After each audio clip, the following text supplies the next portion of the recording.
Hello, my name is Ligia Deca and I'm the chairperson of the European Students' Union. I'm very honored to be here at the founding assembly of the Norwegian Student Organization, and I wish you all, on behalf of all ESU members and the elected representatives, a long life to the organization, a visionary leadership, and especially the support of you, its members, so that it becomes a strong, representative and successful student organization. A very interesting historical fact, NSU was one of the 7 founding members of the Western Student Organization back in 1982. Now this organization has 45 members, national unions of students from 37 European countries. And I think this is symbolic. I think it's symbolic that NSU was there for the founding of ESU, and ESU is here for the founding of the new Norwegian National Student Organization. I'm very happy to be here virtually, but ESU is also here physically. Our communications manager, Olaf Oye, is somewhere in the room. I'm sure he's easy to be noticed by now, and he is one of our staff members who will make sure that your message to the ESU elected representatives is brought back after this event.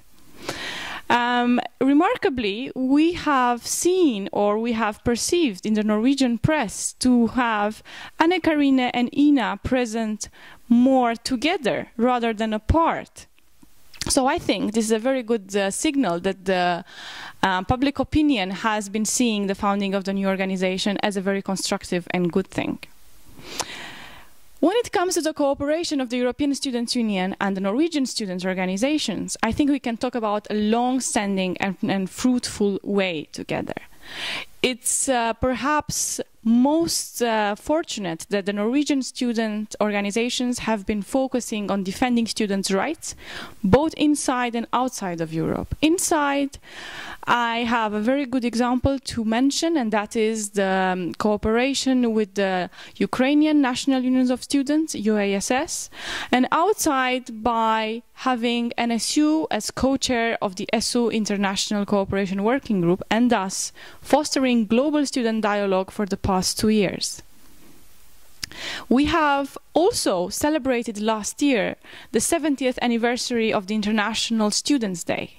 With this occasion, besides the normal celebrations, we have also found out of the hardship that the Iranian students are being faced with. And their message has been brought to us by Bahare Hedayat, their female spokesperson who has been fighting for the freedom of expression of Iranian students, for human rights and women's rights in Iran, but also fought for making the Iranian student situation public, not only to European students, but to students all around the world.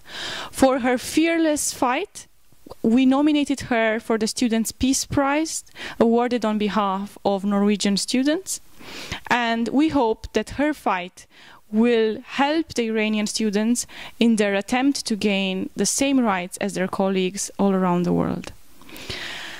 ESU has been a constructive, critical partner of the Bologna process. We have been there since 2001. And in the latest ministerial conference in Budapest and Vienna, we have brought the message of European students to the ministers, outlining 3 main priorities: social dimension, mobility, and student-centered learning. Our written input was the Bologna the Finish Line publication, which is a reflection of the past years of the Bologna process, but also a student vision to the next decade. I especially want to thank the international officers that worked long hours in filling in our questionnaires, on which this publication was partially based, and for that we want to thank them. Furthermore, I would like to underline the raising influence of the European Union of national policymaking in the field of higher education. The EU 2020 agenda for the first time makes clear reference to higher education policy reforms, and that will have an impact not only on European Union countries but on European countries in general. And for this, we would like to raise the capacity of all ESU members but also elected representatives to be a very active but also an equal voice in the build-up of further reforms based on recommendations from the EU 2020 agenda. Finally, I wish you all to celebrate this moment and to remember it as the founding of a new, strong and united Norwegian student organization that is part of the ESU student movement family. Thank you.